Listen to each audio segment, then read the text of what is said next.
This is Work and Learn Abroad.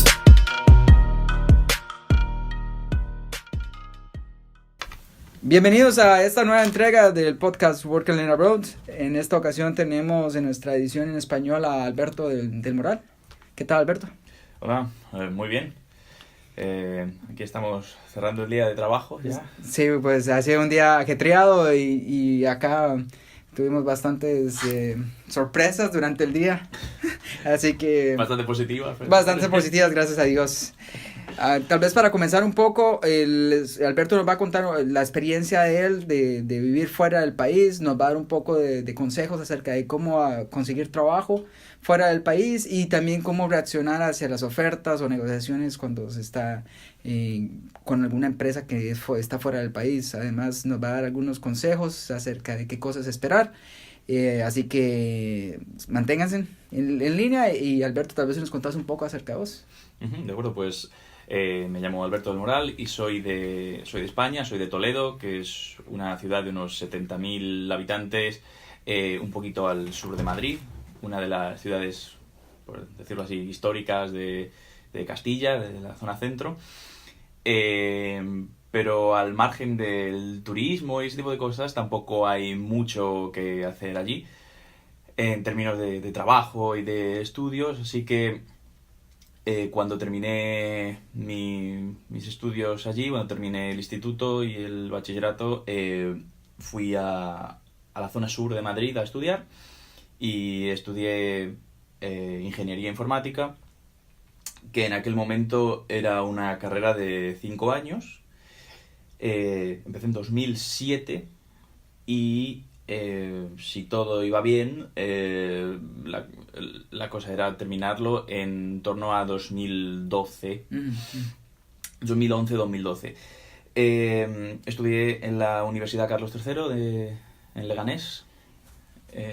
¿Y terminaste a tiempo? ¿Terminaste a los 5 años? Sí, terminé a tiempo. Lo que ocurre es que en el último año el plan de estudios se supone que son 5 años, pero luego hay dificultades añadidas, porque aparte de las asignaturas, sobre todo en el último año, hay también un proyecto, que es un proyecto final, que está metido dentro de ese último año, pero realmente no te da tiempo, en la mayoría de los casos, a terminarlo durante el año. Entonces suelen ser 5 años de estudios más un año del proyecto. Entonces al final son unos 6 años. ¿Y trabajaste durante ese año o trabajaste antes de terminar? En mi caso no. En mi caso estuve haciendo pues una especie de becas de colaboración con la universidad, en ciertos departamentos de la universidad. También obtuve unas becas de la Comunidad de Madrid que requerían horas. Requerían colaborar con departamentos de la universidad para obtener esa beca.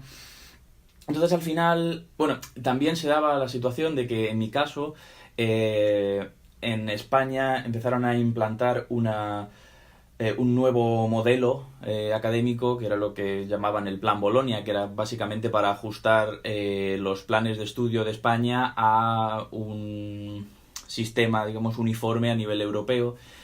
Y a partir de ahí las carreras iban a transformarse en lo que pasaron a llamar grados, que eran de 4 años. Entonces a nosotros realmente no nos dijeron nada. Nosotros entramos en primero y cuando íbamos a pasar a segundo nos dijeron que el año siguiente ya no iba a haber más años de nuestra carrera, ya iba a haber solo grado, y eso quería decir que a medida que fuéramos subiendo de curso, el curso anterior se iba a cortar, se iba a eliminar. Entonces eso también quería decir que no había posibilidad de asistir a las clases que no hubieses tomado ese año. Eso te apuraba a terminar el programa. Entonces, por eso tampoco podías permitirte muchos lujos de trabajar como estudiar a media jornada y trabajar a media jornada, porque tenías que ir a la velocidad que te imponía la universidad si no querías, digamos, tener que dejar la carrera y pasarte a grado. Entonces, pues no trabajé directamente hasta que terminé la carrera. Mi primera experiencia laboral, digamos, sería durante el proyecto, que lo hice en una empresa. ¿Y vos trabajando antes de salir? Bueno, ¿cuándo saliste del país? ¿Cuándo comenzaste a pensar en salir del país? Mi primera experiencia fuera del país fue el programa Erasmus, que fue mi 5.º año de carrera, Okay. porque, bueno, era consciente de que no había trabajado, que no tenía experiencia laboral, pero tampoco tenía experiencia internacional de ningún tipo. ¿Y qué país escogiste? Irlanda, curiosamente. Ah, mira. Porque quería ir a un sitio en el que no solo se hablase inglés, porque para mí una de las principales de los puntos principales de esa salida al extranjero era mejorar mi nivel de inglés, que en España por lo general, si no has estudiado más allá de lo que se te enseña en la escuela pública, por decirlo así, no es precisamente fluido, es bastante rudimentario, entonces necesitas mejorar esa un parte. extra. Entonces Claro. decidí... ¿Y cuánto tiempo hiciste Erasmus? Son 9 meses. Okay. No, un curso. Y luego regresaste a España. Sí. Vine a Irlanda más que nada porque era la única universidad de habla inglesa, de país de habla inglesa, que me permitía convalidar todas las asignaturas que necesitaba cursar en ese 5.º año, por el tema de que tenía que ir cerrando curso por año. Sí. Era el único sitio donde podía hacerlo. Entonces fui a Limerick, a la costa oeste de Irlanda. Perfecto. Y al terminar, me volví a España para hacer el proyecto. Ok, y terminaste el proyecto y luego decidiste, ¿me voy del país de nuevo? Sí, Okay. sí, porque realmente una vez había estado fuera y había visto el nivel de las empresas que había aquí, y que en España, incluso trabajando para algunas de esas empresas, el tipo de trabajo que ibas a desempeñar allí no iba a ser igual, porque no era el mismo tipo de oficina, por decirlo así. Aquí había mucho más desarrollo, aquí estaban equipos que estaban prácticamente a la altura de los equipos que esas mismas empresas tenían en Silicon Valley, estaban desarrollando parte de los productos, digamos, del núcleo de las empresas. Y ese era el nivel que andabas buscando. Claro, porque en España es más como... artesanal, digamos. Producir para otros clientes, Sí. O dar servicio, dar soporte, y no sé, quería algo más. Entonces decidí volver a Irlanda en cuanto pudiera. ¿Y cómo se te fue dando, digamos, una vez que ya terminaste el proyecto, ya estás listo para salir de España, comenzaste a buscar puestos de trabajo o te llegaron a vos? Antes de terminar el proyecto, iba ya un poco encaminando mi futuro hacia volver a salir. Entonces, a pesar de haber estado 5 años en esa carrera, 6 años con el proyecto, no tenía un máster. Digo esto porque fuera, en Europa, si tú dices que tienes una carrera o un título, ellos asumen que es algo de 4 años, una cosa más corta. Sí. En mi caso, era una cosa mucho más larga, que tenía incluso una especialización, que en teoría era equivalente a un máster, pero como estaba en esos años, eran así un poco convulsos de cuáles eran las convalidaciones entre la carrera antigua y la carrera nueva. Nos prometieron que equivaldrían los 2 últimos años a un máster, pero eso no llegaba. Entonces, al final, básicamente yo quería salir fuera y buscar un empleo diciendo que tenía un máster, porque quería aspirar, digamos, a algo mejor, pero no lo tenía. A pesar de que teóricamente fuera, yo no podía decir que tenía un máster. Entonces ya estaba un poco encaminando mi futuro a cursar un máster en el extranjero, para poder aspirar a mejores puestos de trabajo. Entonces, básicamente, antes de terminar el proyecto, ya estaba mirando másters en universidades irlandesas. Entonces viniste a estudiar acá. Sí. Mientras trabajaba. Al Trinity College, no, esperé a terminar, y el siguiente curso académico ya lo... Entonces ya vos estabas en Irlanda cuando comenzaste a buscar trabajo. Sí. Okay. ¿Y qué tal esa experiencia? Porque la mayoría de las personas a los que hemos entrevistado hasta el momento han sido personas que están fuera del país, y no que han venido a estudiar y de repente comienza a estar pensando, bueno, me quedo un rato más en el país. ¿Cómo en tu caso se ajustó? Termino mi curso, me gusta Irlanda, me voy a quedar acá. Para la gente tal vez que está estudiando en un país extranjero, ¿qué recomendaciones darías si están terminando la carrera o están en ese proceso? Eso aquí en Irlanda es relativamente fácil, porque prácticamente todos los los grados, todas las carreras que hay aquí, cuando se está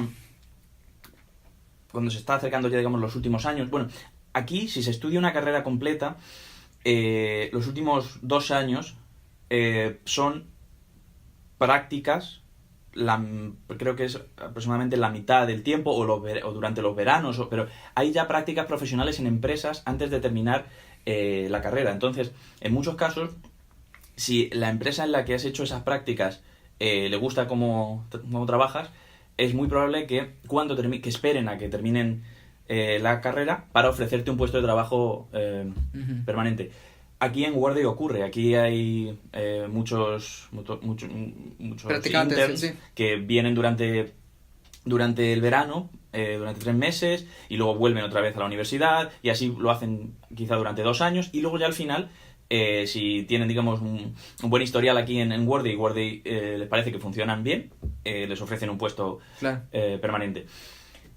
Eso es en cuanto a las carreras. En cuanto a los másters, si el resto de tu experiencia académica no ha sido aquí en el país, hacer un máster es prácticamente equivalente a eso en términos de oportunidades, salvo por el hecho de que no haces prácticas. O sea, en este caso tienes la experiencia académica que te pueda dar tu carrera previa, más el máster, pero al fin y al cabo es todo teoría, por ponerlo de alguna manera. No tienes experiencia profesional. Pero aquí la verdad es que los másters están bastante bien valorados y son las propias empresas las que van a las presentaciones. La mayoría de los másters tienen como un proyecto final, entonces son las propias empresas las que van a las presentaciones de los estudiantes que están finalizando los másters para ver sus proyectos y para ofrecerles puestos. Okay. Fue mi caso, por ejemplo. Más allá de eso, si, por decirlo así, no tienes esa suerte, es relativamente fácil ir a ferias de empleo para estudiantes, de las que aquí hay bastantes, o empezar a aplicar a empresas aquí como lo que llaman graduate, o sea, recién graduado de máster, y normalmente no suelen faltarte las oportunidades en las empresas de aquí. O sea, diría que quizá sea más sencillo entrar en empresas como estudiante o como recién graduado desde una universidad irlandesa que si vienes sin nada.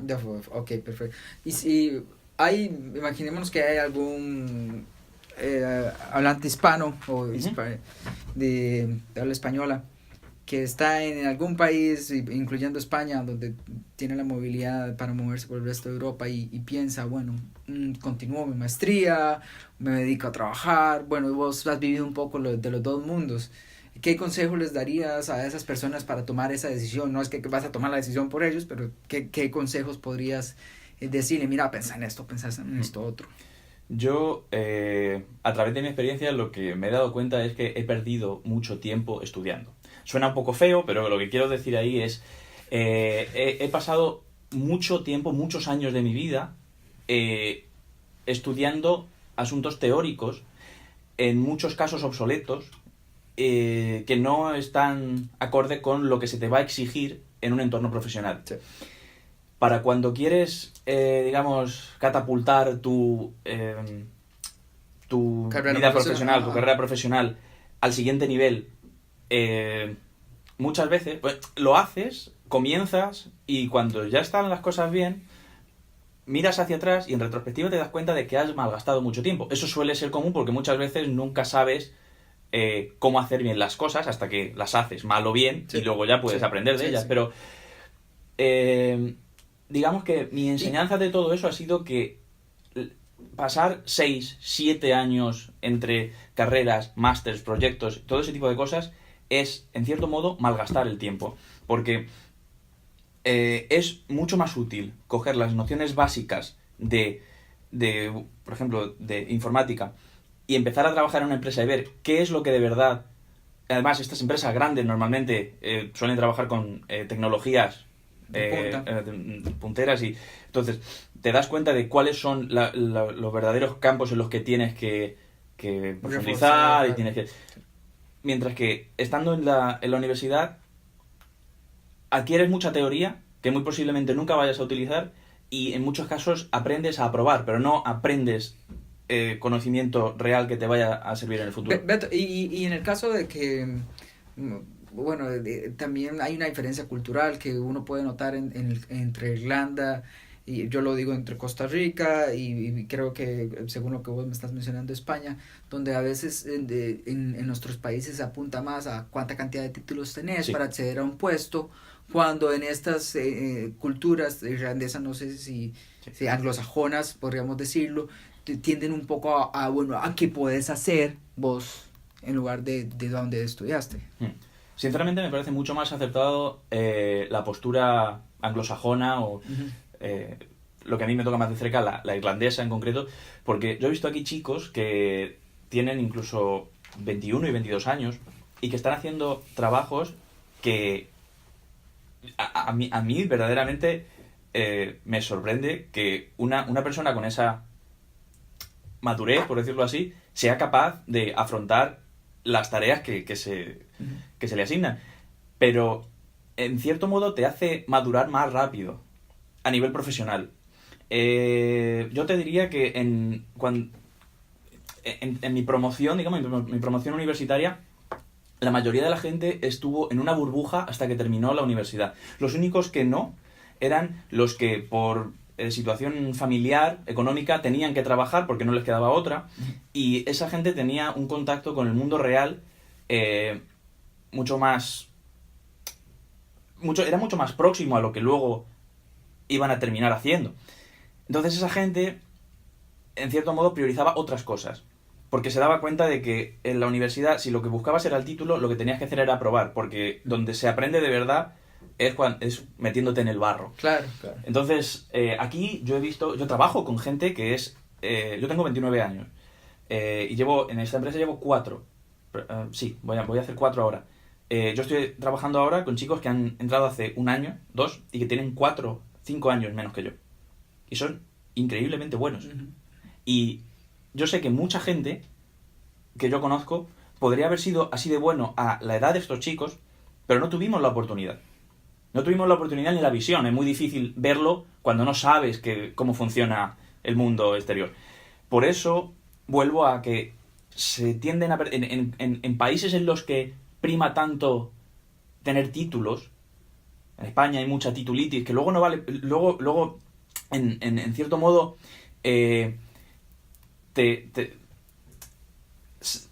vuelve para morderte a ti, porque no te contratan si no tienes títulos, pero si tienes demasiados títulos, asumen que vas a querer cobrar demasiado y tampoco te contratan. Entonces es muy difícil encontrar el equilibrio perfecto en ese campo.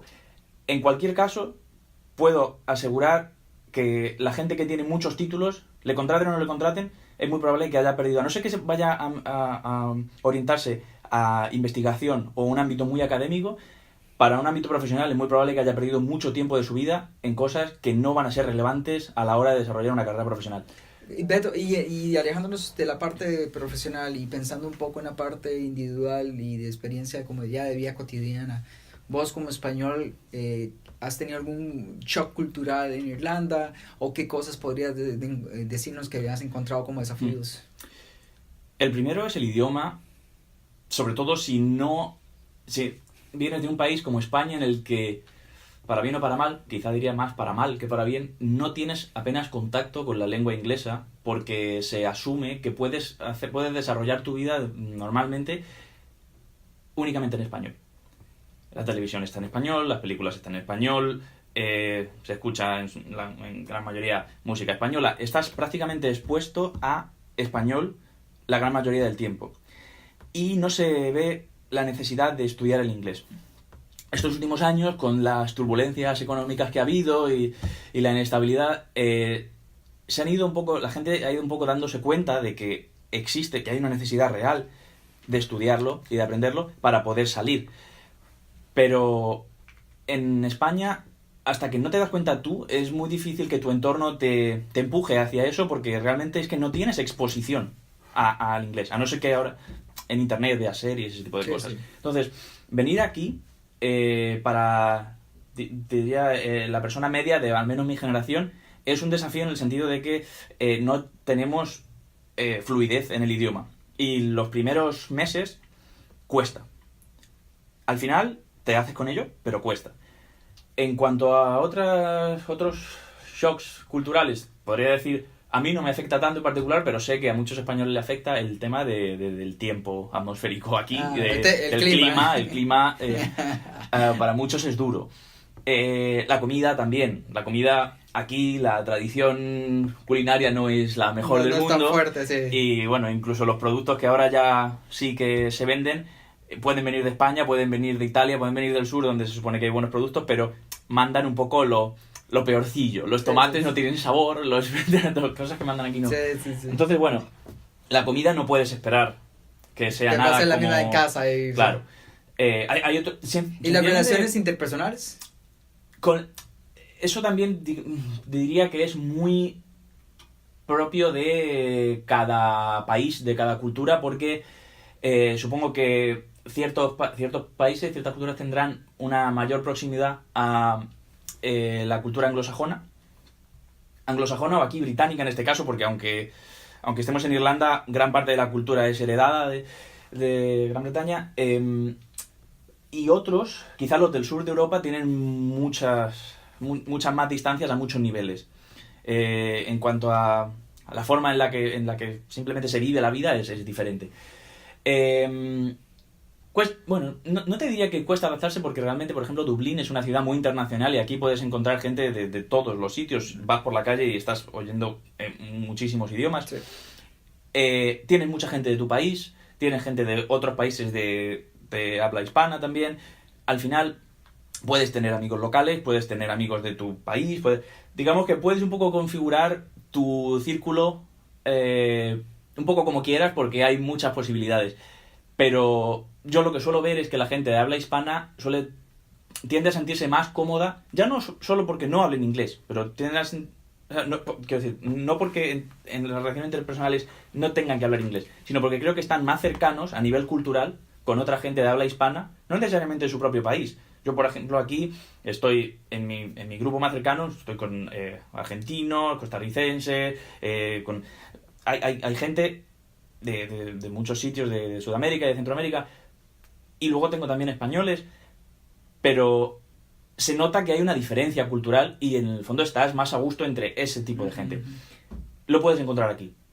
Eso no es un problema. Si quieres más locales, también hay esa opción. O sea, puedes tener varios círculos. Vete, para la persona que está ahorita tal vez en España o en algún país de Latinoamérica y tiene los billetes en la mano, ya vine para acá, estoy bien, voy a ir a conseguir trabajo, ya lo busqué en LinkedIn, ya fui a hacer mi trabajo de recruiters, tengo algún par de contactos que están del otro lado. ¿Qué consejo le darías a esa persona? Tal vez está un poco antes a venirse y vos decís, ¿será que lo hago o no lo hago? ¿Hay algún consejo que por ahí vos puedas darles? O aún una vez que están aquí, traten de hacer esto cuando recién que estén por acá. Yo le diría que lo hagan porque creo que siempre es positivo. Yo creo que he cambiado mucho para mejor desde que vivo fuera de mi país, porque te abre la mente a muchos niveles. El trabajar en un entorno, en una cultura, en un idioma que no es el tuyo, relacionarte a diario con tantas otras formas de ver la vida diferente, todo eso te hace crecer no solo profesionalmente, sino también personalmente. Yo, sin ninguna duda, les animaría a ello. También decir que en sitios como Irlanda, especialmente en Dublín, prácticamente la mitad de la gente son inmigrantes. Saben lo que es ser inmigrantes y viven como inmigrantes. Es decir, son gente abierta a la nueva gente que llega. Sí. No hay ninguna dificultad en conocer gente, en expandir tu círculo de amigos y de conocidos.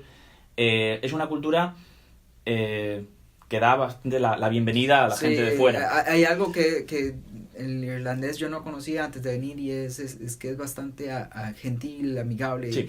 Y no, aunque vos estés tal vez diciendo alguna palabra de la forma que no lo esperan ellos, porque la palabra se dice diferente en inglés, igual ellos no te hacen malas caras ni nada, más bien te tratan de colaborar mucho, y es un lugar que se presta pues para mejorar a muchos niveles cosas. Sí. Sí, te sientes cómodo en general, te sientes cómodo con la gente, incluso cuando te ves que no tienes a lo mejor la fluidez necesaria o que se ve claramente que no eres de aquí y te cuesta, hacen el esfuerzo. Hay muchos países en los que no es el caso, sí. como, ¿me puedes hablar por favor bien? Bueno, soy de fuera, no puedo hablar mejor. Ya te lo dije como me lo sé. Pero aquí no, yo no he tenido esos problemas. Realmente le meten ganas y entienden mucho y uno ve que las cosas lo han ido haciendo por buen camino. Sí. ¿Algún último consejo que nos puedas dar, Beto? Pues más allá de lo que he dicho, diría que, bueno, que la gente, que sobre todo la gente que no haya salido de su país, lo haga. Siempre hay tiempo para volver. Eso de que cuando sales te echarás una novia por allí y no volverás. Sí. Bueno, si te la echas, mejor para ti. Y si no, pues siempre tienes tu casa en tu país. Pero creo que vale pena, eso es una gran experiencia. Se crece mucho, a muchos niveles. Y lo que llevas de vuelta cuando vuelvas a tu país, o si vuelves a tu país, es muchos valores añadidos que sería muy difícil obtenerlos en tu país. El haber trabajado con equipos internacionales, el tener un segundo idioma, el calibre de las empresas. Efectivamente, el tipo de trabajo que desarrollas aquí, el calibre de los proyectos, todo ese tipo de cosas, en muchos casos es muy difícil obtenerlas en nuestros países. Y al volver, normalmente puedes estar en una posición en la que puedas quizá tú exigir qué tipo de trabajo quieres, dado que puedes ofrecer cosas que no existen en el que país. Es difícil encontrar en el país. Sí. Entonces, realmente no hay... No se pierde... Hay ganancia por todo lado. Sí, no se pierde por ningún sitio. Y a las malas, si el país no te resulta tan agradable como esperabas, hay más países. Exactamente. Y siempre está tu casa. Y nada está escrito en piedra, por supuesto. ¿Alguna forma en que se puedan comunicar a la gente contigo? Sí, por mi email. No suelo usar LinkedIn y esas cosas, pero perfecto. Por email lo voy a deletrear, pero es justnier@gmail.com, que es básicamente justnear@gmail.com. Ok, perfecto. Y en mi caso sería leonardo.martin@pm.me. Háganos llegar sus preguntas, consultas, ahí les estaremos tratando de ayudar. Les deseamos la mejor de la suerte y sigan escuchándonos en otros programas que tendremos otros invitados. Muchísimas gracias, Alberto. Muchas gracias, Leo. This is Work and Learn Abroad.